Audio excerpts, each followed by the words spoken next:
아멘. 할렐루야. 네, 감사합니다. 네. 자, 오늘은 창세기 23장, 23장의 말씀을 공부하도록 하겠습니다. 23장의 말씀은, 믿음의 열국의 어미, 믿음의 사람, 아브라함의 아내 사라의 죽음이 기록되어져 있습니다. 사라의 죽음과 사라를 장사 지내는 일이 기록되어져 있습니다. 이 지난번 시간에 나누었던 창세기 22장의 아브라함의 모리아산 기슭의 번제 사건은 아브라함의 인생의 클라이막스. 아브라함, 믿음의 사람 아브라함의 인생을 통하여 바로 믿음의 길을 걸어가는 모든 사람들은 결국 이렇게 자기 자신을 장렬하게 산화하고 불태우고, 그리고 누가 태어나시죠? 이삭, 이 상징으로 보여주시는 예수님, 그죠? 여호와 이레, 하나님이 준비하시는 여호와 이레 예수 그리스도가 그 인생 가운데 완전하게 세워진 그런 역사로 인생은 마무리가 되더라. 이게 아브라함의 인생입니다. 여러분 귀하지 않습니까? 육으로 시작한 그죠? 아무개가 결국 주님 만나서 점점 나는 사라지고 예수님이 내 안에 온전히 세워지시는. 그래서 이 인생을 그래 주님의 다 공로인데 그것도 상급이라고 귀하다 해서 천국 데려가셔가지고 천국을 다스리는 왕 삼으시겠다니. 여러분 이 은혜를 어떻게 갚으실래요? 어떻게 해요? 저는 오늘 지은 자매한테 그 은혜를 굴탕면 한 그릇으로 제가 얻어먹었는데, 네? 지은 자매는 굴탕면 한 그릇으로 은혜를 다 갚을 수 있겠어요? 다 못 갚겠죠, 그죠? 예, 그러니까 예수님은 더 이상 그런 거 안 드실 테니까 저를 많이 사주세요. 예, 농담이고요. 그 은혜를 어떻게 다 갚겠습니까? 당신, 예수님, 하나님 당신 자신이 다 하셔놓고 상급이라고 주시고 천국에 말할 수 없는 그런 그 유업을 이렇게 우리에게 다스리라고 주신다라는 거죠. 그게 우리에게 예비되어져 있는 삶입니다. 놀랍죠? 어쨌든 아브라함의 인생은 그렇게 아주 장렬했습니다. 마지막은 제가 그렇게 표현하고 싶어요. 정말 그죠? 현실적으로 그 아들을 그래 눈에 넣어도 안 아플 그 아들을 이제 다시 짐승 잡듯 잡아야 되는 아브라함의 그 무너지는 그 마음을 속으로 가다듬으면서 3일 길을 걸어간 후에 모리아산 기슭길까지 올라가 잡아 죽이는, 자기 자신을 가슴에 칼을 꽂는 아브라함의 믿음을 여러분 보십시오.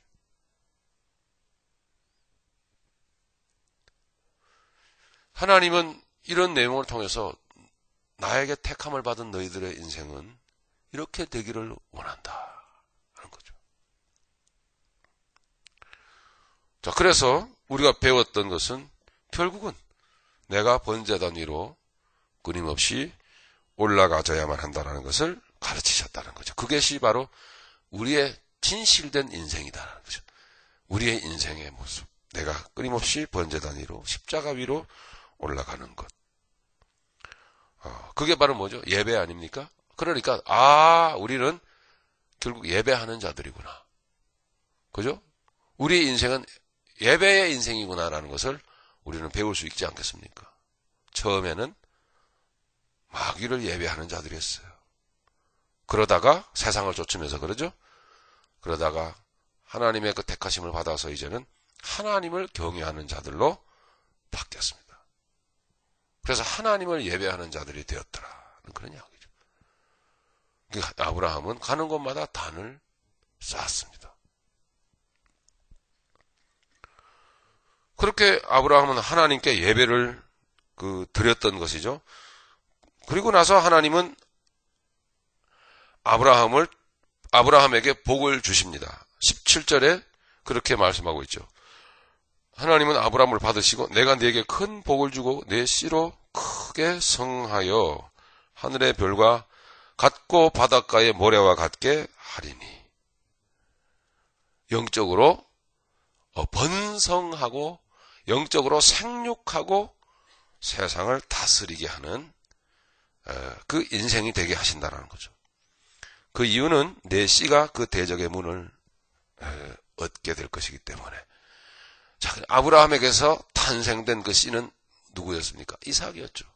그죠? 그 이삭이 자기가 타 죽을 번제나무를 짊어지고 모리아 기슭을 올라가는, 그 사건을 통해서 하나님은 아브라함의 인생 속에 예수님을 예수님을 집어넣어 놓으셨다라는 얘기죠. 놀랍지 않습니까? 우리 인생은 참 복된 인생이라고 하는 것은 우리 인생 속에 예수님이 들어와 계신 것. 그래서 예수님이 살아내셨던 삶이 우리 인생 가운데서도 표현되어지는 것. 우리 인생 가운데서도 예수님의 삶이 나타나는 것. 그것이 복된 인생이다라는 것을 가르친다는 것이죠. 예수님이 나타나는 것.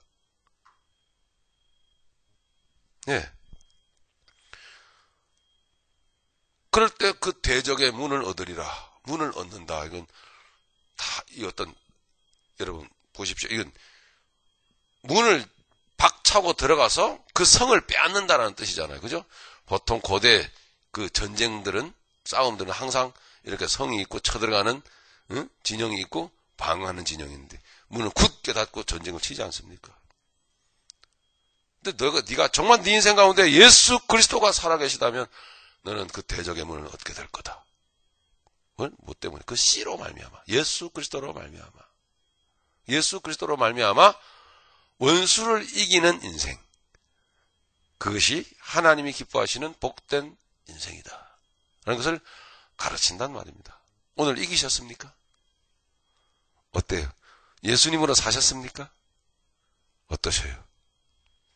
만약 여러분이 정말 그 씨로 말미암아 대적의 문을 얻으셨다면, 이기셨다면 여러분 정말 오늘 너무너무 기분이 좋고 너무너무 행복하고 마음은 평화롭고 잔치로 올 것 같아요. 그죠? 어때요? 대적의 문을 얻으셨습니까?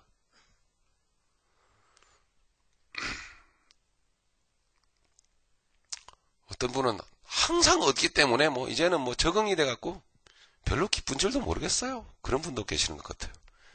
나는 항상 얻어서 이제는 무덤덤합니다. 그런 분도 계시는 것 같은데요. 자, 그렇게 마무리가 되고 22장은 그런 인생을 살아가는 아브라함, 믿음의 사람이 사는 곳이 어디였더라? 브엘세바. 아브라함은 다시 모리아 산을 떠나서 브엘세바로 돌아갑니다. 네, 세상으로 나아간단 말입니다. 세상으로. 네, 그렇게 마무리가 되었죠. 자, 그 다음에 23장으로 이제 들어가 보겠습니다. 23장에, 자, 들어가 보면, 말씀드린 대로, 아브라함의 아내 사라의 죽음이 이제 기록되어져 있죠. 그리고 이 아브라함의 죽음과 장사는 무슨 뜻이 들어있는가 하니, 곧 천국 백성이 치러야 될 대가는 반드시 있다라는 것. 즉, 천국에 들어가는 것은 반드시 그 치러야 될 대가를 치러야지만 들어간다는 것. 그것을 가르쳐 줍니다. 여러분 꼭 귀에 담아 들으셔야 돼요. 귀에 담으셔야 돼요. 희생해야 된단 말입니다. 희생.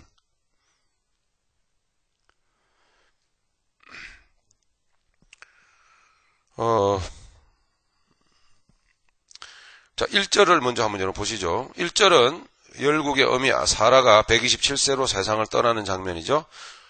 당시에 아브라함의 나이는 137세였습니다. 10살 차이가 나죠. 우리 1절,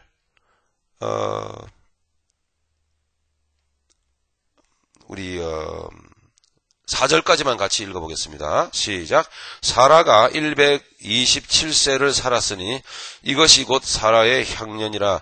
사라가 가나안 땅 헤브론 곧 기럇 아르바에서 죽음에 아브라함이 들어가서 사라를 위하여 슬퍼하며 애통하다가 그 시체 앞에서 일어나 나가서 헷 족속에게 말하여 가로되 나는 당신들 중에 나그네요 우고한 자니 청컨대 당신들 중에서 내게 매장지를 주어 소유를 삼아 나로 내 죽은 자를 내어 장사하게 하시오. 네, 4절까지. 네, 자 공부하겠습니다. 자, 먼저 우리의 사라의 죽음을 우리가 생각하기 전에 우리 지난주에 살펴보았던 내용은 사실은 19절까지였어요. 그렇게 해서 아브라함이 하나님의 명령을 수행하고 제2의 고향이라고 할 수 있는 가나안 땅 브엘세바로 돌아가는 거죠. 그러고서 20절서부터 24절까지의 내용을 여러분 잘 보시면 뭐 별로 의미 없는 것처럼 기록되어져 있는 아브라함의 동생의 이야기가, 동생의 가계의 이야기가 잠깐 적혀져 있습니다. 자, 이 아브라함의 동생 나홀의 가계의 이야기는 왜 여기에 적혀져 나올까요? 자, 이것이 오늘 잠깐 우리가 생각하고 넘어가야 될 부분이죠. 자, 왜 동생네 집안의 이야기가 나오는가 하면 이제 23장에 가면은 믿음의 사람 아브라함이지만 또 다른 믿음의 사람 사라가 세상을 떠납니다. 자, 이렇게 믿음의 사람은 세상을 떠납니다. 그럼 하나님의 역사는 믿음의 사람들을 통해서 계속 이렇게 드러나고 하나님께서는 하나님의 일을 하시잖아요. 자, 무슨 의미를 가지고 있는가? 믿음의 사람 사라는 세상을 떠나지만 하나님은 또 다른 믿음의 사람 사라와 같은 믿음의 딸, 열국의 어미, 믿음의 딸을 세상에서 예비하고 계시더라 하는 그 하나님의 신실함. 말하자면 사람은 떠나도 하나님은 영원하시다 라는 것을 여기 비밀스럽게 살짝 점을 찍고 넘어가시는 거예요. 네, 우리 그것을 보고 넘어가겠습니다. 먼저 한번 같이 1조 20절로부터 24절까지 같이 읽어요. 이 일 후에 혹이 아브라함에게 고하여 이르기를 밀가가 그대의 동생 나홀에게 자녀를 낳았다 하였더라. 그 맏아들은 우스요 우스의 동생은 부스와 아람의 아비 그무엘과 게셋과 하소와 빌다스와 이들랍과 부두엘이라. 이 8사람은 아브라함의 동생 나홀의 처 밀가의 소생이며 부두엘은 리브가를 낳았고 나홀의 첩 르우마라 하는 자도 데바와 가함과 다하스와 마아가를 낳았더라.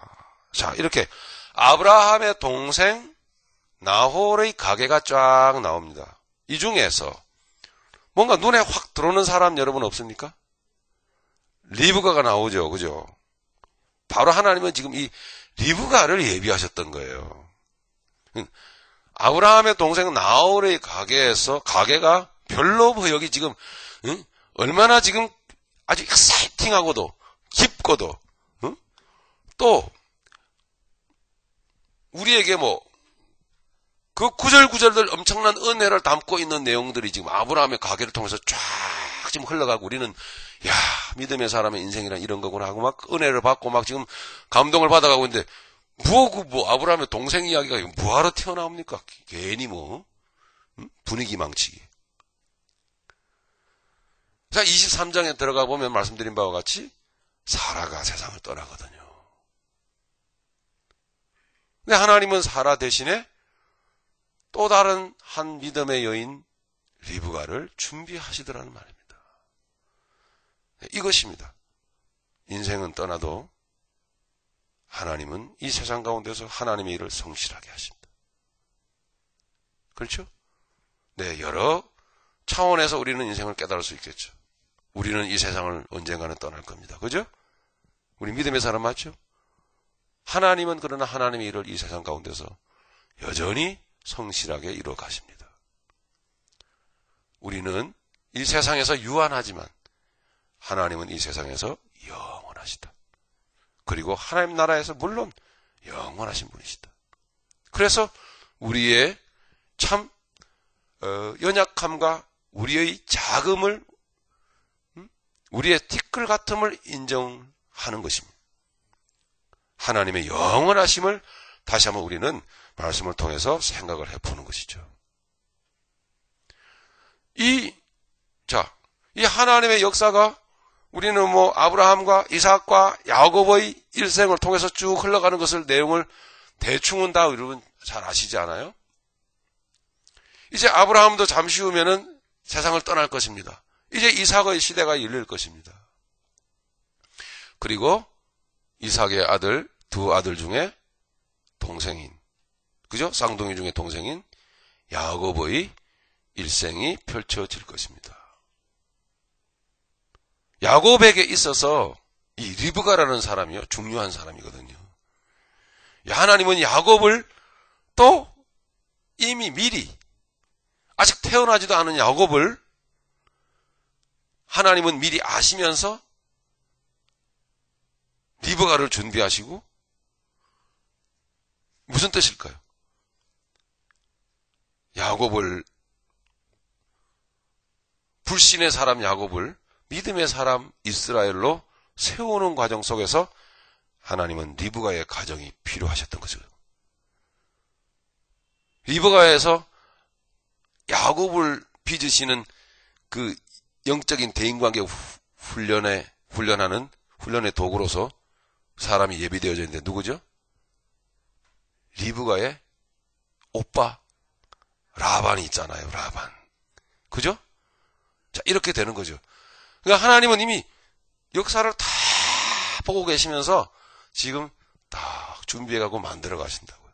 그러니까 지금 창세기 22장 20절로 24절까지의 내용 속에 이미 하나님은 리브가, 그리고 라반, 야곱, 하나님은 다 계획하고 계셔요. 그렇게 하나님은 하나님의 일을 진행해 나가고 계신단 말입니다. 우리는 그런 하나님의 자녀가 되어 있고 그런 하나님을 섬기고 있는 사람들 아닙니까? 그죠? 든든하시죠? 네, 얼마나 든든합니까? 예비하시는 하나님. 또 한 가지 놓쳤네요. 그래서 22장에는 여호와 이레라고 하는 유명한 말이 등장해 있잖아요. 그 여호와 이레, 하나님께서는 준비하신단 말입니다. 그죠? 우리의 인생 가운데. 그죠? 하나님의 역사 속에서 준비하십니다. 무엇을 준비하십니까? 그렇죠. 하나님은 하나님 자신을 준비하는 거예요. 하나님의 여호와 이레로 하나님 자신을 준비하셔서 우리는 여호와 이레로 힘들고 어려울 때마다 힘들고 어려운 그 문제의 해결을 여호와 이레로 써먹고 기대하는데 그게 아니었다는 말이죠. 하나님은 힘들고 어려운 훈련과 시련의 현장 가운데서 우리가 원하는 여호와 이레가 아닌 하나님이 이미 작정하셨던 여호와 이레 예수 그리스도, 하나님 자신을 준비하셔서 우리의 훈련 현장에서 그분을 주심으로 말미암아 하나님께서 하나님의 산에서 하나님의 뜻 가운데서 준비하셨다. 이렇게 고백하도록. 그래서 내가 여호와 이레 여호와 이레, 내 세상 것 먹고 살고 누리는 것, 필요한 것, 그것들을 바라보면서 여호와 이레를 부르짖었던 그 허무함을 버리고 참 여호와 이레, 그게 아니었어.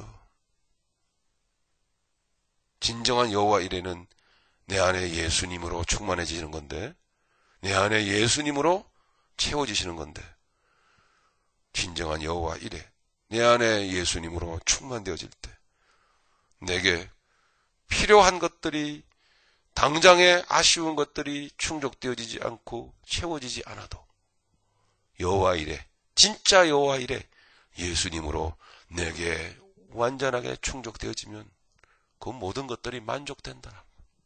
그죠? 그것을 우리는 배웠지 않습니까? 그것 또한 마찬가지로 여호와 이레라는 말이 우리 기독교인들의 의식 가운데 얼마나 왜곡되어 자리 잡혀 있는지 모릅니다. 예. 왜곡되어 자리 잡혀 있는. 자, 그것을 여러분 고치셔야만 된다. 이런 것들이 다 뭐죠? 우리의 인생 속에 잘못되어져 있는 모든 내용들을 바꾸는 거예요. 아, 이것도 잘못되고 저것도 잘못, 이렇게 한 가지 자꾸 바꿔 나가다 보니까 인생이 아름다워지고 인생이 복되더라는 이야기죠. 그죠?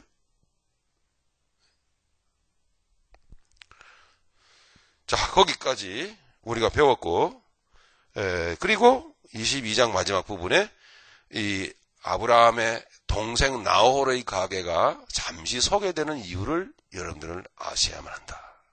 그렇죠? 예. 자, 우리 교재 내용 좀 보시겠습니다.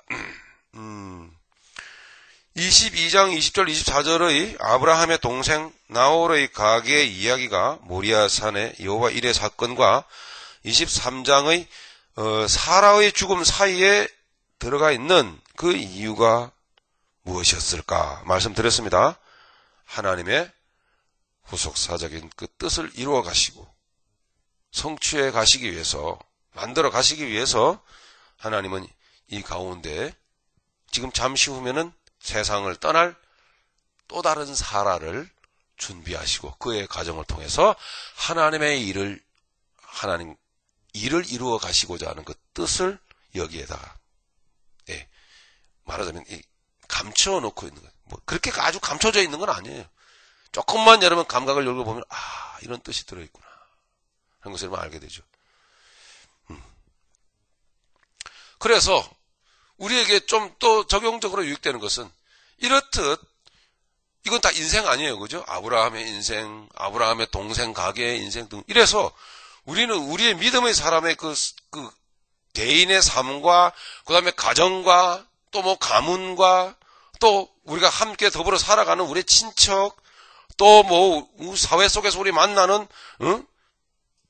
뭐 사회 이웃 이렇게 우리가 더불어 살아가는 동안에 그 어간에 하나님은 그 가운데서 하나님의 그 선하신 그 일을 이루시고 그리고 우리의 인생이 그 가운데서 정말 복된 인생 되게 하시기 위해서 하나님이 이거 지금 일해 가시는 내용이 있다는 얘기예요. 아시겠죠? 네. 그렇게. 나는 아브라함이며 실제로 또 내 이웃 중에 하나님은 그들 속에서 어떤 역사를 통해서 나와 연결시키면서 하나님의 뜻을 이루시고 그 뜻 가운데서 내 인생이 관계되게 하심으로 말미암아 복되게 만드는 것. 그것을 우리는 배우는 거죠. 그래서 믿음의 인생은 참 복된 것이다. 그래서 이 성경 하나님의 말씀에 등장인물이 되잖아요. 아브라함이. 우리 그래서 그죠? 얼마나 이 영광입니까? 얼마나 큰 영광이에요. 네. 우리도 하나님의 성경 말씀에 등장인물이 되기를 바랍니다. 그죠? 요 책은 아니지만 하나님이 하시고 싶은 그 일에 중요한 역할을 감당하는 요 아브라함처럼, 그죠? 또 리브가의 가정처럼 이렇게 등장인물이 주요한 여러분 주인공들이 되시기를 바랍니다. 아니 조연 정도만이라도 되세요. 여러분 조연. 이름이 여러분 주님의 이름. 아니 뭐 엑스트라도 괜찮아요. 그나마. 그죠? 뭐 사람이 몰라주면 어떻습니까?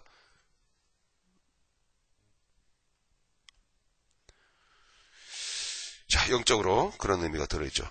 좀 더 보십니다. 자, 나홀의 가게 이야기가 모리아산의 여호와 일의 사건과 23장의 사라의 죽음 사이에 들어있는 이유. 사람은 떠나도 하나님의 역사는 영원하심을 가르치는 거죠. 자, 참고해보면은, 사라가 죽을 당시 이삭의 나이는 37살이었습니다. 이삭은 사라가 죽은 지 3년 후 40세에 리브가를 만나서 결혼을 하게 됩니다. 60세에 야곱을 낳게 되고요. 아브라함은 75년 동안 아들 이삭과 함께 살았죠. 그죠? 백세의 아들이니까. 살았으며 손자 야곱과는 15년 동안 함께 살았습니다. 참, 이 가게가 복되죠, 그죠? 예. 엄청난 복을 받았어요. 그리고 이삭이나 아브라함의 아들 이삭이나 이삭의 아들 야곱의 입장에서 볼 때는 자기 할아버지 아브라함이 어떻게 인생을 살아왔는지를 쭉 보고 자랐어요. 멋지잖아요? 이삭이 가르쳤지 않겠습니까? 너희 할아버지 아브라함이 말이 어떻게 살아오셨는지 알아? 하나님이 그를 사랑하셔가지고 그 옛날 고향 갈대아 우르였는데 응? 아브라함이 너희 할아버지가 이 땅에 하나님 음성 듣고 이주해 오셨어. 응? 하면서 할아버지의 일생을 쭉 들려주고 말이죠. 손자에게, 그죠? 얼마나 여러분 아주 그 가게가 풍성합니까? 이삭이나 이 야곱은 그런 할아버지가 살아내셨던 하나님과 함께 동행하면서 사셨던 그 삶을 이렇게 보고 자랐어요. 정말 멋지죠? 예, 정말 멋진 것입니다. 그래서 뭐예요? 이것이 인생이다. 예, 이것이 인생이다. 어찌 여타 짐승들과 동물들과 비교를 할 수가 있겠습니까? 이런 인생. 네. 여러분 자녀들 있죠? 우리 진권사님 에릭 있죠? 그 에릭에게 보여주세요. 엄마의 삶을 쫙 인생을 보여주시기 바랍니다. 왜 기분 나쁘세요? 왜? 아니 보여주라는데 왜 이러세요? 네? 보여주고 에릭이 장가 가서 그죠? 자녀들 나갈 거 아닙니까? 그건 자녀들 참 할머니가 어떻게 사셨는 줄 알아? 그 자녀들이 야곱이지 뭐. 배우고 자랍니다. 그랬더라는 이야기죠, 이게. 그랬더라는 얘기죠. 예. 참 굉장히 막 흐뭇하네요. 생각만 해도. 가슴이 벅차오르는 것 같습니다. 여러분의 가정과 가문이 이렇게 아브라함의 가정, 아브라함의 가게의 그 복됨과 같이 이렇게 되시기를 예수님 이름으로 축복합니다. 네. 자, 이제 넘어가겠습니다. 23장에 가보면, 자, 23장, 사라가 죽었습니다. 2절, 3절에 보니까, 자, 우리가 읽었듯이, 아브라함이 이제 막 곡을 합니다. 그죠? 애통해 합니다. 그리고 장사 지내기 위해서 이제 준비를 하는 내용인데, 자, 2절, 3절은 뭐냐 하면, 이 세상을 나그네 의식으로 살아가는 천국 백성들의 그 마음 중심과 생활 방식, 삶의 방식을 보여줍니다. 마찬가지로 인생이죠. 야, 믿음의 사람 이렇게 살더라는 거죠. 즉, 뭐 아브라함의 그 눈물을 봅니다마는 우리는 이것은 뭐냐? 사라의 죽음을 받아들이는 아브라함의 태도입니다. 태도. 중요한 단어를 우리가 보겠습니다. 슬퍼하다, 애통하다. 자, 다시 한번 읽죠. 본문 말씀. 사라가 가나안 땅 헤브론 곧 기럇 아르바에서 죽음에 아브라함이 들어가서 사라를 위하여 슬퍼하며 애통하다가. 자, 아브라함이 울었습니다. 이렇게. 자, 이 내용이, 이 눈물의 슬퍼함의 내용이 뭐냐 하니, 먼저 이 슬퍼하다라는 말은 말로 번역된 리스포드는 가슴을 치며 통곡하다 이 말입니다. 실제로 인간적으로 너무너무 사랑했는데 이것이 이제 마지막이구나 하면서 슬퍼했어요. 통곡했어요. 요즘에 남편들 자기 아내 이렇게 죽으면은 좀 제명에 못 살고 일찍 죽으면은 좋아하는 사람들 많다 그러죠? 예. 기회는 다시 한번. 그래도. 그럼 여러분 어떠세요? 우리 차용준 집사님 어떠실 것 같아요? 차용준 집사님 슬퍼하며 통곡할 거예요. 아주 가슴을 쥐어 뜯을 거예요. 응? 그죠? 예? 아내가 먼저 세상 떠나면 와! 하고 막 LA에 소문이 파다할 거예요. 라디오 코리아 있으니까 뭐 아무래도 손을 소문이 많이 나겠죠. 네, 정말 그렇게 살아온, 오랜 동안 같이 살아온 정, 그죠? 미운 정, 고운 정, 다. 그래서 떠나고 나면 잘못했던 게 자꾸 떠오르고, 그죠? 아이고. 그래요. 어쨌든 막 그렇게 사랑했었다라는 얘기죠. 사라 아내를 향한 아브라함의 깊은 사랑을 엿볼 수가 있습니다. 근데 이게 이 애통하다라는 말이 같이 병렬식으로 이렇게 쓰여져 있는데 뭐 그래야 될 이유가 있는가라는 생각을 해볼 수가 있어요. 그죠? 같은 말인데 사실은, 그죠? 근데 같은 뜻이 아니더라고 말이에요. 애통하다로 이렇게 번역되어진 히브리어 웨리 코타흐라는 말은 감정을 자제하며 조용히 눈물을 흘리다, 이런 뜻입니다. 그 아브라함에게 있어서는 지금 아내의 죽음 앞에서 두 가지의 어떤 반응을, 그 두 가지의 어떤 태도를 보여줍니다. 하나는 너무나 통곡하고 가슴 아파하며 가슴을 쥐어뜯고 슬퍼. 진정 사랑했는데 그런 것을 말해주죠. 또 한 가지는 뭐냐면 아내의 죽음 앞에서 아내는 반드시 다시 부활할 것이다 라고 하는 믿음에서 올라오는, 자기 아들 이삭을 모리아산에서 번제로 바치면 죽이려고 하면서도 아브라함은 반드시 죽을 줄을 알았어요. 아브라함은 괜히 쇼한 게 아닙니다. 그러나 하나님은 다시 살릴 것이라고 믿었던 거예요. 부활, 하나님 안에서. 할렐루야. 중요합니다. 하나님의 부활의 손길을 믿었던 거예요. 그래서 아내의 죽음 앞에서도 하나님은 이 여인을 살리신다. 이게 부활신앙입니다. 그죠? 부활신앙. 이어서 나오는 아브라함은 다시 나그네로서 인생을 살아가는 모습을 보여주는데, 나그네 의식을 가지고, 분명한 나그네 의식을 가지고 살아가는 믿음의 사람들은 반드시 이어서 부활신앙이 따라오게 되어 있어요. 즉 반드시 하나님은 내가 들어가야 될 나의 나라, 하나님의 나라를 예비하고 계신 것을 확신하면서 이 세상을 나그네로 살아가기 때문에, 그 나라의 삶을 미리 바라보기 때문에 이 세상을 기꺼이 나그네로 살아갈 수가 있는 거예요. 그 나라의 분명한 확신, 부활하여 하나님과 함께 영원토록 살 것이라는 부활 신앙이 없으면 당연히 나그네 신앙이 있을 수가 없죠. 나그네 의식이 있을 수가 없죠. 그렇죠? 그래서 무엇이 모리아산 기슭의 그 희생 제사가 귀한 것입니다. 우리의 인생에 반드시 그게 있어야 된다는 거죠.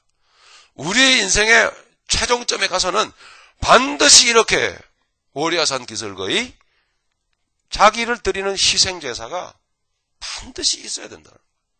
살아가면서도 계속 단을 쌓아왔지만, 즉 그렇게 부활 신앙이 우리에게 확신할 때에 우리에게서는 또한 나그네 의식이 우리에게 늘 있어요. 그렇기 때문에 인격적으로, 인간적으로는 애통해하며 슬퍼하지만 믿음 안에서 하나님께서는 내 아내를 또 살리시는 거야 라고 하는 믿음이 내 안에서 강하게 역사하기 때문에 담담하게 조용히 눈물을 흘리는 것입니다. 맞습니까? 네, 이게 앞에 이제 그 슬퍼하다라는 그 리스포드와 애통하다라는 웨리브 코타우는 내용이 뜻이 틀린 말입니다. 즉 우리 믿음의 사람에게 있어서 이와 같이 죽음 앞에서 인격적으로 사귀면서 죽음 앞에서 진정 애통해하고 슬퍼해야 마땅하고, 그죠? 그렇게 그만큼 마음 주고 또 삶을 주고 서로 나누면서 사랑해야만 하는 그런 내용이 우리에게 있어야 된다는 거죠. 뿐만 아니라 더 나아가 영적으로 부활 신앙을 가지고 나그네 의식을 가지고 살아가면서 우리 앞에, 내 앞에 아내의 죽음, 남편의 죽음을 보게 될 때에 그렇게 애통 가운데서도 잠잠하게 천국을 바라보면서 부활시키실 하나님을 바라보면서 담담하게 받아들이면서 믿음으로 조용히 눈물로 감사제로 올리는 그런 중심이 우리에게 있어야 한다는 것을 가르친단 말입니다. 이것이 인생이다라는 거죠. 맞습니까?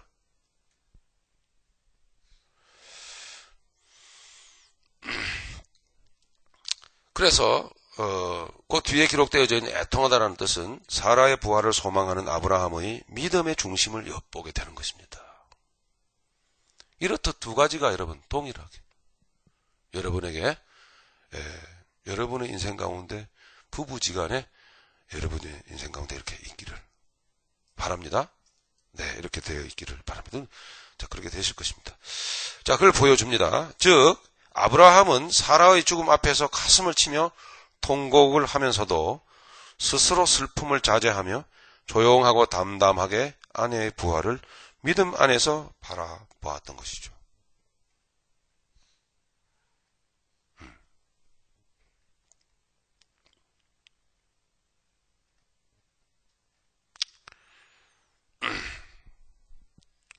자, 그 다음에 자, 3절 가겠습니다. 그리고 나서 아브라함은 아내의 그 시체 앞에서 일어납니다. 일어나서 나아가서 헷 족속에게 이제 말합니다. 이제 매장할 아내를 매장할 무덤 장지를 사기 위해서 이제 말하는 이 내용이 4절부터 기록되어져 있는데요. 3절에 그 시체 앞에서 일어나 이 말씀을 우리가 좀 살펴보아야 됩니다. 그 시체 앞에서 일어나 나가서 라고 번역된 히브리어 파님 알 와야쿰은 그 앞에서 일어나다 이런 뜻입니다. 그 앞에서 아내의 시체 앞에서 일어나다 몸을 이렇게 세우다 들어 올리다 이런 뜻이죠. 직역을 하면은 얼굴 위에서 일어나다 이런 뜻입니다. 얼굴 위에서 여기에 이제 그 부활 신앙이 들어 있는 것이에요. 여러분 여러 군데서 성경 여러 군데서 많이 보았던 사실 장면입니다. 이것이 즉 고대 히브리인들의 죽은 자의 부활을 상징하는 표현으로 그 액션이죠. 그런 어떤 행동으로서 구약 시대의 선지자들은 죽은 이들을 살릴 때 그 위에 자기 몸을 포개지듯 이렇게 엎드렸다가 그 죽은 자의 얼굴 위에서 일어나는 의식 같은 것을 이렇게 행했어요.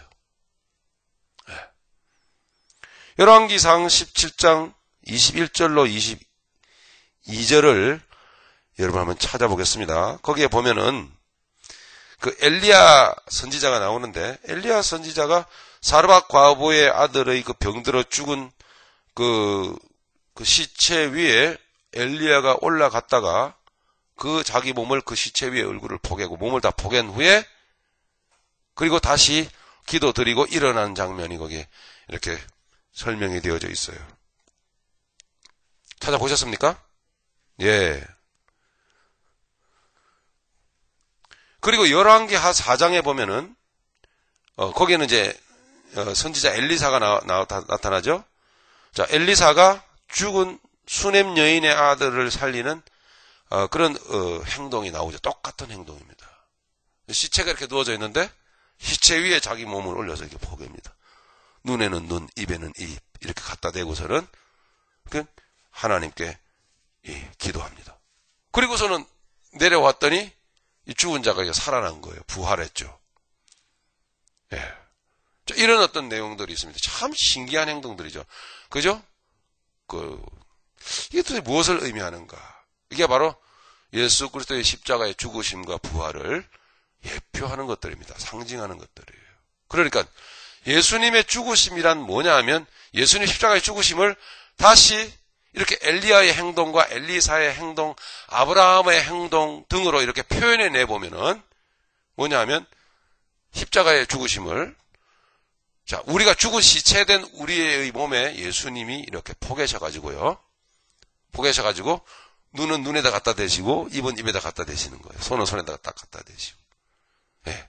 그리고서는 이 죽은 시체 속에 있는 사망을 빨아내시는 거예요. 쭉 빨아내시는 거예요. 죽은 시체와 같은 인생 속에 있는 사망을 다 빨아들이셔. 그럼 사망이 어디서부터 어디로 옮겨갑니까? 우리로부터 예수님께로 옮겨가는 거예요. 그리고 예수님은 요한복음 20장에서도 묘사되고 있지만 제자들에게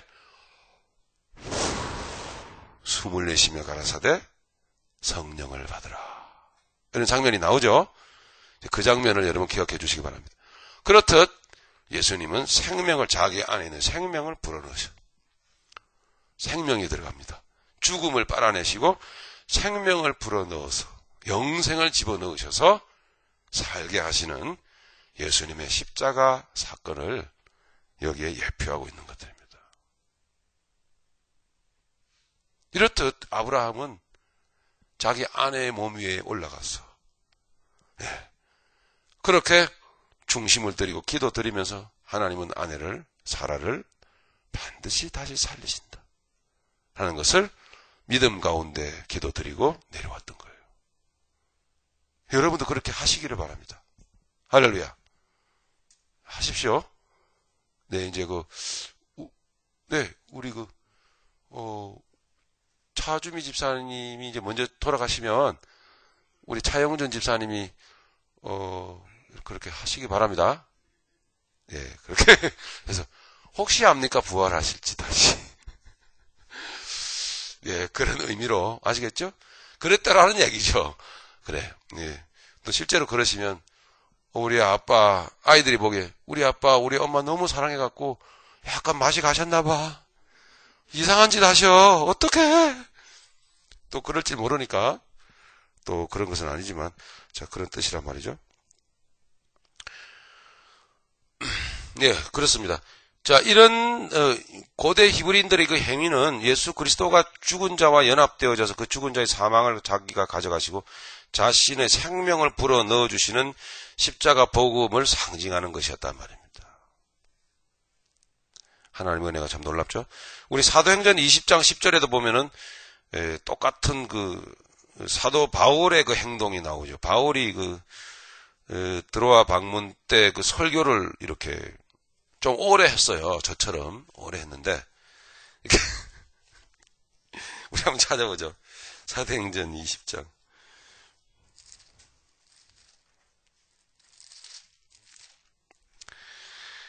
네,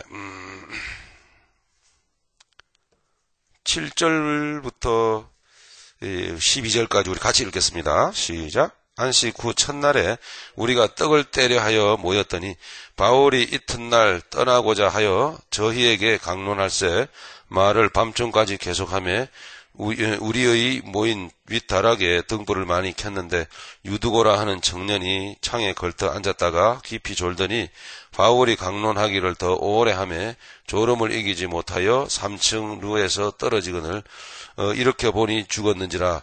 바울이 내려가서 그 위에 엎드려 그 몸을 안고 말하되 떠들지 말라 생명이 저희에게 있다 하고 올라가 떡을 떼어 먹고 오랫동안 곧 날이 새기까지 이야기하고 떠나니라. 사람들이 살아난 아이를 데리고 와서 위로를 적지 않게 받았더라. 그죠? 예, 같은 장면이 여기에 나와 있어요. 10절에 보니까 바울이 내려가서 그 위에 엎드려 그 몸에 엎드렸다 이 말입니다. 몸을 덮었어요. 엎드려 그 몸을 안고 그 장면이 나오죠. 예, 3층 록에 떨어져 죽은 유두고에게 행한 일입니다. 그래서 유두고가 살아났어요. 참 놀라운 일이죠. 네, 예수 십자가 사건의 그 깊은 의미를 보여줍니다.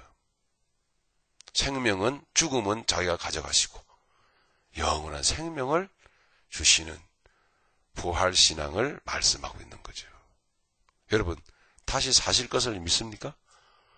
몸은 죽지만 새 몸을 입을 것을 여러분 확신하십니까? 그러면요. 그렇다면 그것은 그렇게 중요한 게 아닙니다. 사실은. 이미 우리에게 이루어졌기 때문에. 어쩌면 우리에게 중요한 것은 그렇다면 진정 나그네 인생, 나그네 의식을 갖고 살아라는 얘기예요. 예, 그래야 그래야 부활신앙과 이 세상을 지나가는 나그네 의식을 갖고 진정 사랑해야 될 자를 사랑할 것이며, 그리고 그러면서도 불구하고 믿음으로 담담하게 조용히 눈물 흘리면서 중심을 하나님께 드리는 이 아름다운 거룩한 그리스도인의 삶을, 모습을 세상 사람들에게 보여줄 것 아닙니까? 그죠? 제가 무수히도 교회에서 말씀드린 바와 같이 믿는다고 하는 사람들이 도대체 뭐가 그렇게 괴롭고 힘들어서 가족의 죽음, 부모의 죽음 앞에, 아내와 남편의 죽음 앞에 통곡하고 힘들어하고 괴로워하고, 또는 절단이 나버립니까? 진정 사랑으로 눈물을 흘려야 되고 통곡해야 되는 거예요. 그리고 나서는 동시에 곧바로 천국을 바라보면서 담담해야 되는 거죠. 그렇지 않습니까? 그 모습을 사람들에게, 조객들에게 보여줘야 돼요.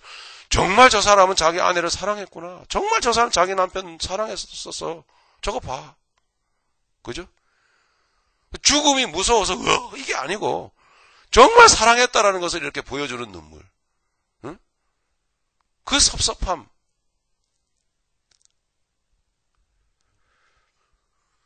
그것과 동시에 저 사람 봐라. 응? 저렇게 담담하다. 저렇게 참 깊은 전 믿음의 그 눈물을 참 보여주는구나. 이런 것들을 여러분 동시에 이렇게 보여주기를 원하는 거예요. 아브라함의 모습을 통해서 지금 하나님께서 지금 우리에게, 나에게 요구하시는 것입니다. 멋지죠? 그래서 진정 믿는 사람은 죽는 그 순간에도 정말 많은 일들을 하고 가는 것 같아요. 네. 이제 하늘에 소망이 없는 사람은 죽는 순간에 많은 일을 하기는커녕 정말 너무 끔찍한 흔적을 남기고 가버려요. 고통을 주고 가버리는 것 아니겠어요? 생각하게 만듭니다. 그죠? 자, 우리의 인생 어떤 인생이 될 것인가 참 많은 생각을 하게 됩니다. 네, 이렇듯 다양하게 지금 아브라함이 보여줬던 아내의 몸이 위에 올라가서 이렇게 보여줬던 행위를 통해서 우리는 예수 그리스도의 그 십자가 사건의 의미, 부활의 의미를 보여주고 있었더라. 그런 이야기입니다. 그러기 위해서는 또 글쎄요, 제가 설교를 길게 하는 게 좀 의미가 있긴 하고, 네? 그렇죠. 6층에서 떨어져서 핏뜨리로 떨어져서 또 한 번 또 그죠? 네.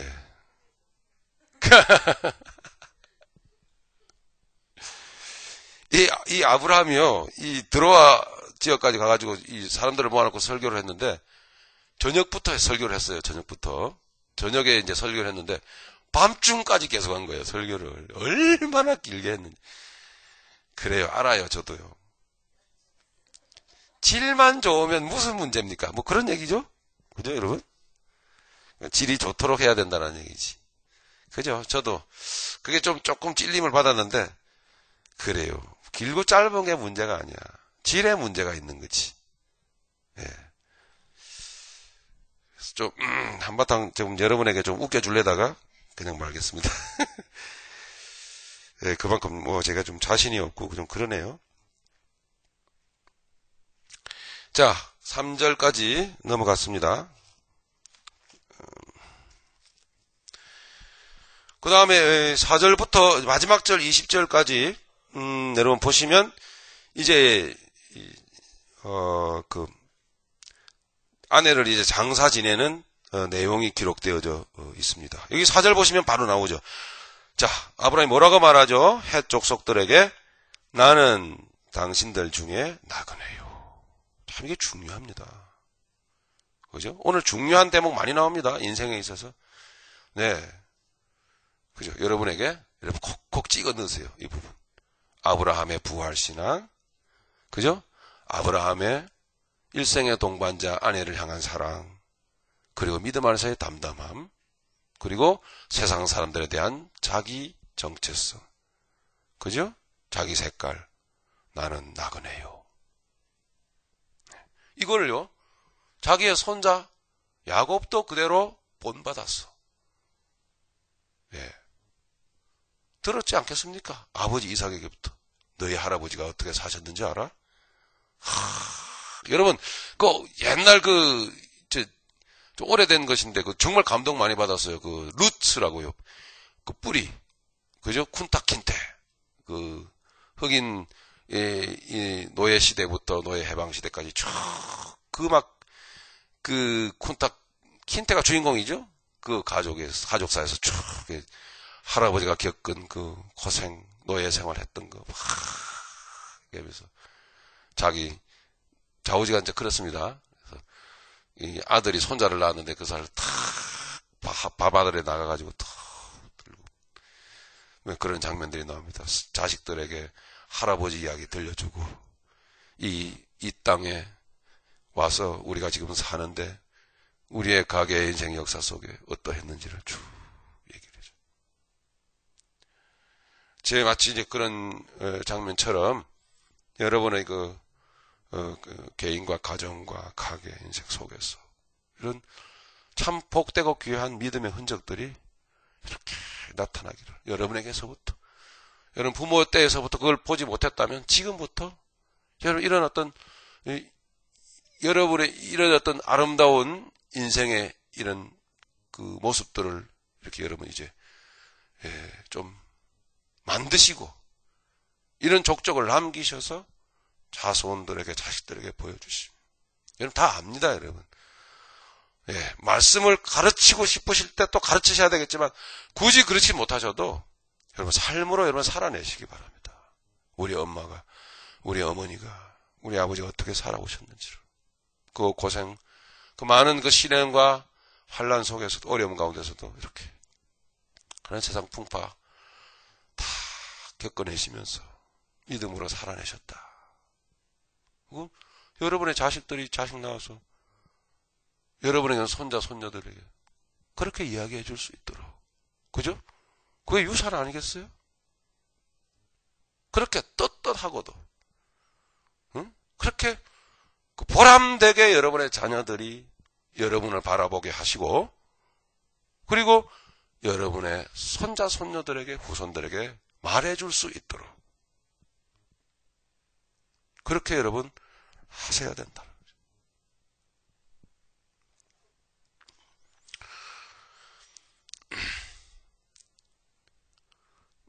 당신들 중에 나는 나그네여 우고한 자니 청컨대 당신들 중에서 내게 매장지를 주어 소유를 삼아 나로 내 죽은 자를 내어 장사하게 하시오. 헷 족속이 아브라함에게 대답합니다. 자, 이제 아브라함의 어떤 위상, 아브라함의 명성이 또 자자했던 바, 물론 당연히 드려야죠 하고 이제 거저 주려고 했단 말입니다. 이제. 응? 그런데 아브라함은 그걸 거저받지 않고 돈을 주고 사기를 기꺼이 원했어요. 그것 또한 더 많이 기꺼이 돈을 주고 대가를 주고 아내를 묻을 땅을 샀단 말입니다. 오늘 어쩌면 이 전체 내용입니다. 이것이 우리가 오늘 마무리하고 새기고 넘어가야 될 믿음의 사람의 인생의 모습입니다. 무슨 얘기겠어요? 하나님의 나라는, 믿음은 그냥 사는 것이 아니다. 그냥 얻는 것이 아니다. 그저 가져가는 것이 아니다. 그냥 얻게 되는 것이 아니란 말입니다. 반드시 하나님의 나라는 대가를 치러야 된다. 그걸 보여줘요. 대가를.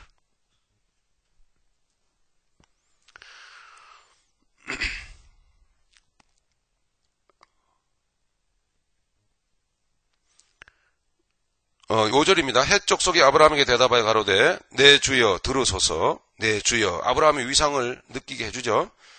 알 수 있게 해주죠. 당신은 우리 중에 하나님의 방백이시니 우리 묘실 중에서 좋은 것을 택하여 당신의 죽은 자를 장사하소서. 우리 중에서 자기 묘실에 당신의 죽은 자 장사함을 금할 자가 없으리이다. 거저 주려고 했단 말이죠. 7절 아브라함이 일어나 그 땅 거민 헷 족속을 향하여 몸을 굽히고 그들에게 말하여 가로되, 구체적으로 다루지는 않겠습니다만은 7절에 이렇게 그 몸을 굽힌다든지 이런 어떤 모습들을 보면 상당히 아브라함은 그 인생 후반기에 말년에요. 참 인격적으로 깊었습니다. 그러니까 이런 이방인들이 가나안 족속들이 아브라함을 보면서 당신은 우리 중에서 하나님의 사람입니다. 우리는 하나님을 섬기는 것은 아니지만 당신의 하나님의 사람임을, 그리고 그분의 위대함을 느껴왔습니다. 많이 보아왔습니다. 이런 것들을 엿볼 수가 있어요. 우리 믿음의 사람 정말 윤리 도덕적으로, 인격적으로, 교양적으로 잘 살아야 돼요. 그렇죠? 근데 아브라함은 저들에게요, 거들먹거리지 아니하고 오늘날에 참 눈살을 찌푸리게 하는 그런 그리스도인들, 기독교인들처럼 거들먹거리지 아니하고 아브라함은 정말 겸손했고 정중했어요. 하나님 참 이렇게 저 여러분들 이렇게 만들어 가신다라는 거죠. 네. 아브라함이 일어나 그 땅 거민 해족속을 향하여 몸을 굽히고 그들에게 말하여 가로되 나로 나의 죽은 자들을 내어 장사하게 하는 일이 당신들의 뜻일진데 내 말을 듣고 나를 위하여 소할의 아들 에브론에게 구하여 그로 반머리에 있는 막벨라 구를 내게 주게 하되 준 가를 받고 그 구를 내게 주어서 당신들 중에 내 소유 매장지가 되게 하기를 원하노라. 때에 에브론이 해족속 중에 앉았더니 그가 해족속 성문에 들어온 모든 자의 듣는데 아브라함에게 대답하여 가로되 내 주여 그리 마시고 내 말을 들으소서. 내가 그 밭을 당신께 드리고 그 속의 굴도 내가 당신께 드리되 내가 내 동족 앞에서 당신께 드리오니 당신의 죽은 자를 장사하소서. 아브라함이 만류하죠. 12절 아브라함이 이에 그 땅 백성을 대하여 몸을 굽히고 그 땅 백성의 듣는데 에브론에게 말하여 가로되 당신이 합당히 여기면 청컨대 내 말을 들으시오. 내가 그 밭값을 당신에게 주리니 당신은 내게서 받으시오. 내가 나의 죽은 자를 거기 장사하겠노라. 에브론이 아브라함에게 대답하여 가로되 내 주여 내게 들어서 땅값은 400세겔이나 나와 당신 사이에 어찌 교계하리이까. 어찌 계산기를 두드릴 수 있겠습니까? 참 이렇게 보면 아브라함이 믿음의 사람으로서 불신자들 앞에서 참 인격과 명성이 자자했었더라. 그것을 보여줍니다. 그래서 불신 믿지 않는 자들에게도 선한 증거를 받은 자여야만 한다. 사도 바울이 믿음의 아들 디모데에게 그렇게 요구하죠. 하나님의 일꾼은 불신자들에게도 선한 증거가 있어야 된다. 그 사람 참 그렇게 인정을 받는 자라야 한다라는 거죠. 14절 에브론이 아브라함에게 대답하여 가로되 내 주여 내게 들어서 땅값은 400세겔이나 나와 당신 사이에 어찌 교회에 하리이까. 당신의 죽은 자를 장사하소서. 아브라함이 에브론의 말을 조차 에브론이 해족속의 듣는 데서 말한 대로 상고에 통용하는 은 400세겔을 달아 에브론에게 주었더니 마므레 앞 막벨라에 있는 에브론의 밭을 바꾸어 그 속의 굴과 그 사방 둘린 수목을 다 성문에 들어온 해족속 앞에서 아브라함의 소유로 선포를 하였습니다. 그 후에 아브라함이 그 아내 사라를 가나안 땅 마므레 앞 막벨라 밭 굴에 장사하였더라. 마므레는 곧 헤브론이라. 이와 같이 그 밭과 그 속의 굴을 해족속이 아브라함 소유 매장지로 정하였더라. 원래 아브라함과 사라는 고향이 어디였죠? 사람은 원래 죽으면 고향에 묻히길 원하죠? 그죠? 사람이나 동물이나 다, 그죠? 이 여우라는 동물이요, 희한해가지고 죽을 때면은요, 자기가 태어난 쪽으로 머리를 이렇게 두고서는 죽는데요. 믿거나 말거나 어쨌든 그렇답니다. 이 사람이나 동물이나 고향을 그렇게 그리워하고, 그죠? 예, 늙어지면 자꾸 고향 가고 싶어 하고 그런다고 그래요. 여러분 어떠세요? 진권사님 어떠세요? 가고 싶으세요? 고향이 어디셔요? 거제도? 안 돼요. 원래 고향은 갈대아 울 아닙니까? 그죠? 예, 거기가 고향입니다. 그런데 하나님은 그곳을 고향 되게 안 하셨어요. 그 세상에서 빼내가지고 이제 네 고향은 천국이야. 이 가나안 땅을 천국을 상징하는 곳 아닙니까? 그래서 이 땅을 가나안 땅을 진짜 고향으로 하나님 만드신 거예요. 여기에 이제 자자 대대손손 묻힙니다. 이제 아브라함의 후손들이 계속 이제 이삭도 계속 여기 묻힙니다. 기억해 두시길 바랍니다. 나중에 저 애굽으로 간 야곱과 요셉마저도 여기로 돌아오죠. 그 뼈를 가지고 여기에 묻습니다. 무슨 뜻인지 아시겠습니까? 우리의 고향은 어디라고요? 천국이요, 천국. 축하드립니다. 할렐루야. 네, 우리 아버지께서 이제 네 고향은 천국이다. 네 세상 찾아다니지 마라. 이렇게 말씀하는 거죠. 그런데 이 땅을 아브라함이 극구 돈을 주고 샀다라는 거죠. 극구 거저받지 아니하고. 그래서 천국은 그냥 가는 곳이 아니다. 반드시 여러분 대가를 지불해야 됩니다. 그 대가를 예수님이 지불하셨잖아요. 그죠? 안 돼요. 그냥은 안 돼요. 반드시 희생이 있어야 돼요. 그래서 희생하신 거예요. 그래서 우리가 천국 백성이 된 거예요. 자, 그럼 오늘 이 현세 천국적 차원에서 잠시 생각해 봅시다. 우리 천국을 소유하고 우리 천국을 더 천국 되게끔 누리고 또 영원한 천국을 사모하려면 어때야 되죠? 희생해야 돼요. 대가를 치러야 돼요. 뭐겠어요, 여러분? 그죠? 이 돈이잖아요, 돈. 뭐겠어요? 세상이잖아요, 그죠? 자, 현세 천국적 차원에서 여러분 뭡니까? 육이잖아요, 육. 그죠? 우리의 받는 환난과 핍박을 여러분 정말 긍정하면서 우리 받아들입시다.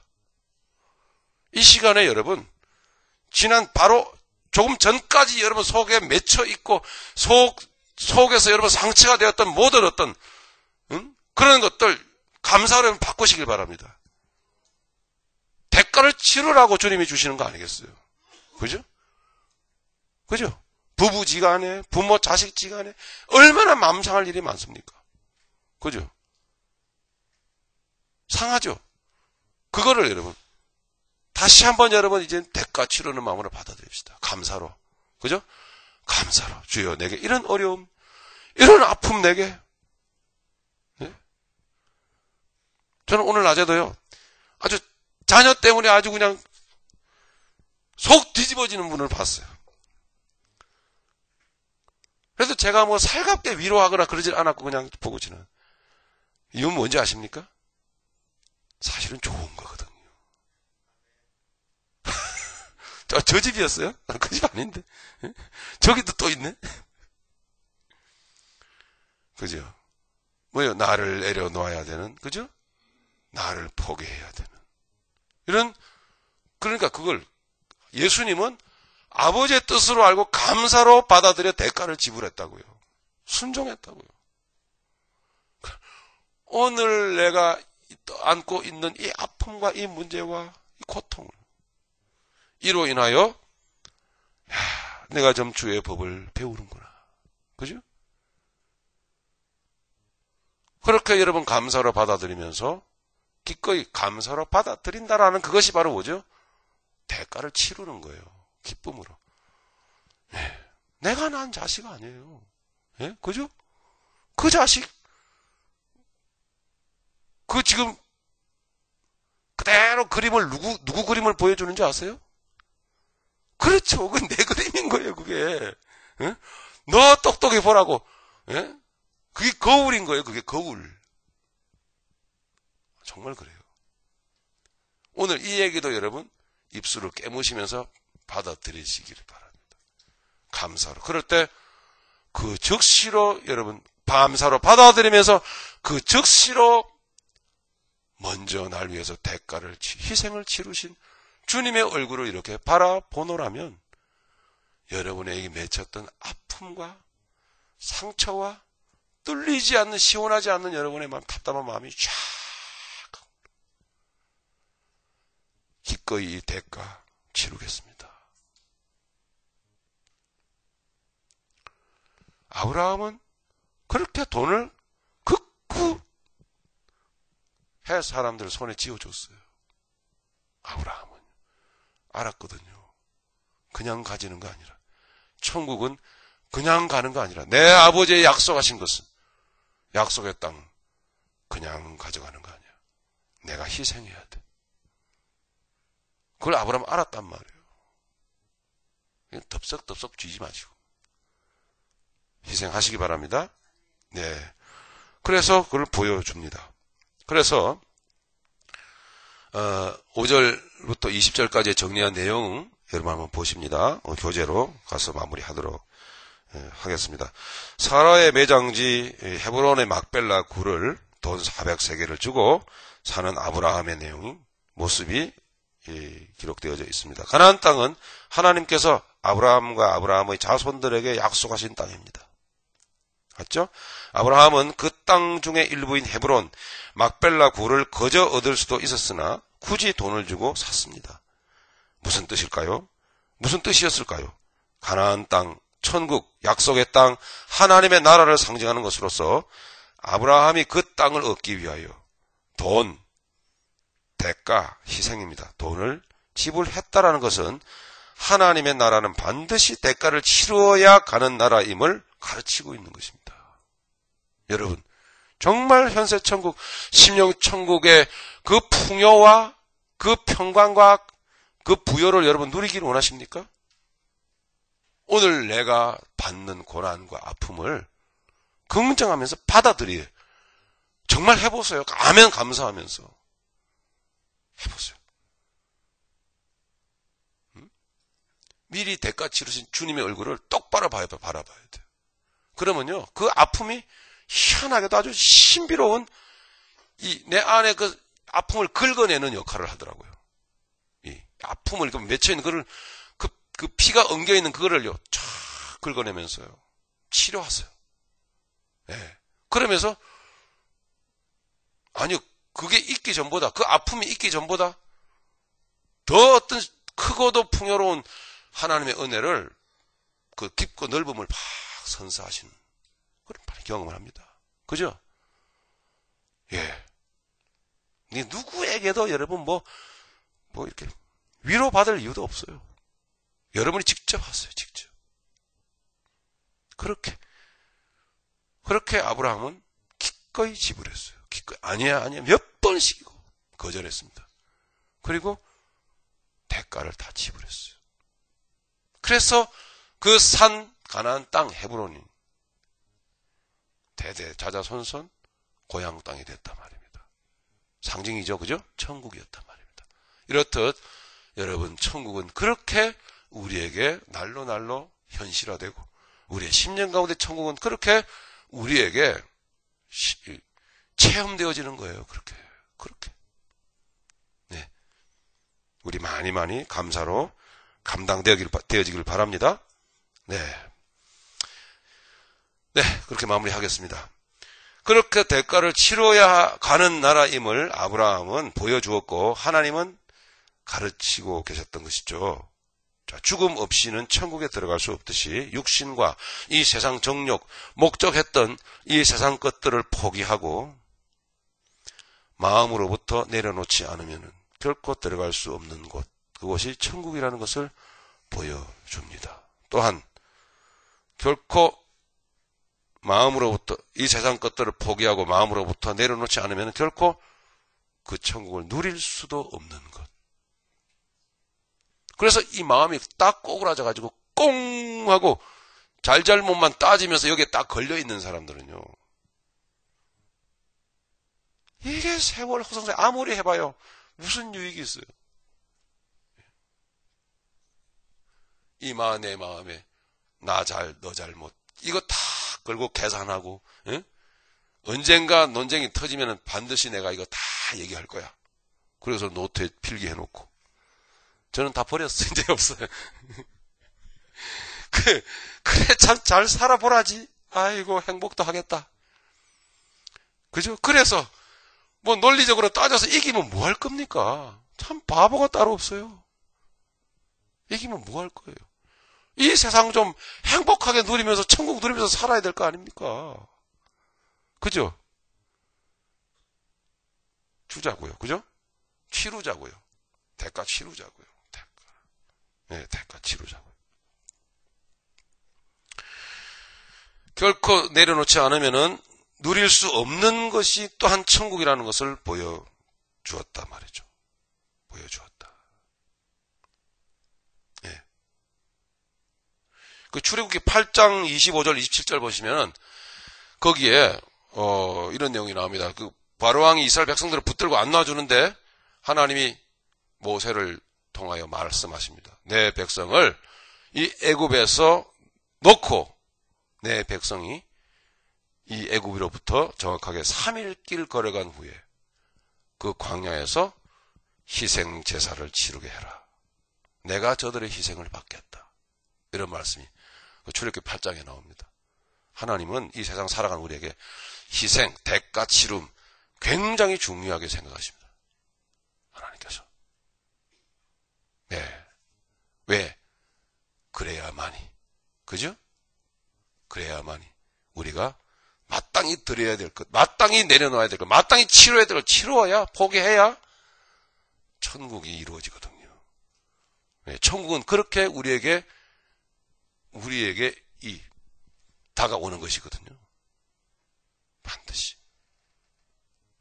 그래서 출애굽기 8장에는 그렇게 희생 제사가 강조되어져 있습니다. 내 백성들이 내게 희생을 드리게 해라. 내가 저들의 희생 제사를 받겠다. 할렐루야. 네, 이렇게 되어져 있는 것입니다. 그러니까 우리 예배, 결국 또 예배로 끝나는데 오늘 우리의 예배 희생이 없는 예배예요. 여러분, 다시 잠시 좀 교회로 돌아갔는데 이 교회 여러분 안타깝지만 그런 모습들을 좀 볼 때는 제일 마음이 시려옵니다. 물론 교회는 아직 완전하지도 않고 온전하지도 않고 불완전한 모습이 많습니다만은 정말 교회의 소중성을 여러분 좀 인식하셔도 좋습니다. 왜? 교회는 우리 새벽교회는 정말 좋은 교회가 될 수 있는 요소들이 많아요. 그렇기 때문에 교회를 향한 애정으로 여러분 많이 희생하셔야 돼요. 실제로 물질도 그렇고요. 희생하셔야 돼요. 이런 희생 정신이, 대가를 치르고자 하는 정신이 없다면 교회는 좋은 교회 못 됩니다.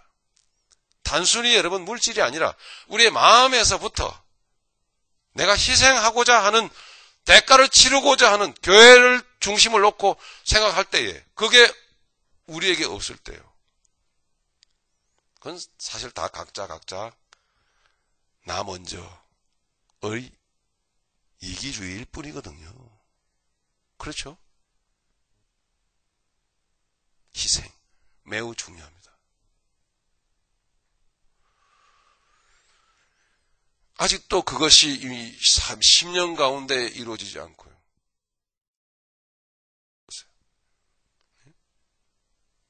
그냥 여러분 교회 덕 보는 데가 아닙니다. 교회 여러분 와서 신세 지는 데가 아니거든요. 여러분 마음을 써주세요. 이 교회는 또 다른 천국 아니겠어요? 그죠? 그런 것 아니겠습니까? 이 교회가 천국이 되고 천국으로서 여러분에게 혜택이 돌아오는 것은 결국은요, 우리가 얼마나 대가를 치르냐에 또 다른 거예요, 사실은요. 교묘한 논리로 적용하는 게 아니에요. 사실 그래요. 분명히 돈을 줬단 말이에요. 분명히. 치를 것을 치른 거예요. 그러면 오늘날 내가 정말 교회 안에서 치러야 될 대가는 뭐냐는 걸 한번 생각해 보시라고요.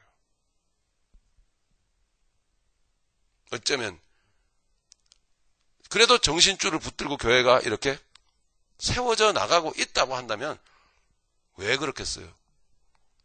진정 희생하신 주님이 이 교회 가운데 존중을 받고 있는 것이며, 그죠? 그것을 바라보고 나도 주님처럼 기꺼이 희생을 치르겠다고 자기의 육성, 인간성, 자기의 생각, 감정부터 내려놓는 사람들이 이곳에 있고, 할렐루야. 그렇지 않습니까? 거기에 더 나아가 그렇기 때문에 마음을 쓰고 시간을 쓰고 희생하고자 하는 분들이 이곳에 있기 때문에 아직까지 새벽교회가 여기 있다고 저는 봅니다. 그러면 나는 어떤가 생각을 하면서 저 영원한 천국 아버지의 나라는 주님의 희생으로서 이루어진 것인데, 내가 그 나라를 들어갈 때 내가 이 세상 살면서 이렇게 아브라함과 같이 천국을 얻기 위하여 나를 치르고 나를 희생을 치르고 내게 오는 고난과 환난과 어려움을 감사로 받아들이는 이런 어떤 희생 제사, 대가 치름이 우리에게 있을 때에 진정 우리는 저 천국을 향해서 걸어가는 나그네 의식을 갖고 넉넉함으로 걸어가는, 우리의 가정의 좁은 의미에서 가정의 삶 속에서도 그런 넉넉함을 보여주고 믿지 않는 자들에게도 선한 증거를 얻는 그런 믿음의 사람으로서 길을 걸어갈 수 있지 않겠나, 그렇게 깨달음이 옵니다. 할렐루야. 우리 그런 마음으로 우리 하나님 앞에서 믿음으로 우리 좀 더 믿음의 허리띠를 이렇게 졸라매는 마음으로 함께 마음의 손을 잡고 갑시다. 우리 함께 그렇게 갑시다. 할렐루야. 예. 감사합니다. 오늘 그렇게 쓰다 보니까 꼭 무슨 설교처럼 되어버렸네요. 감사합니다. 오늘 23장 마무리 하도록 그렇게 하겠습니다.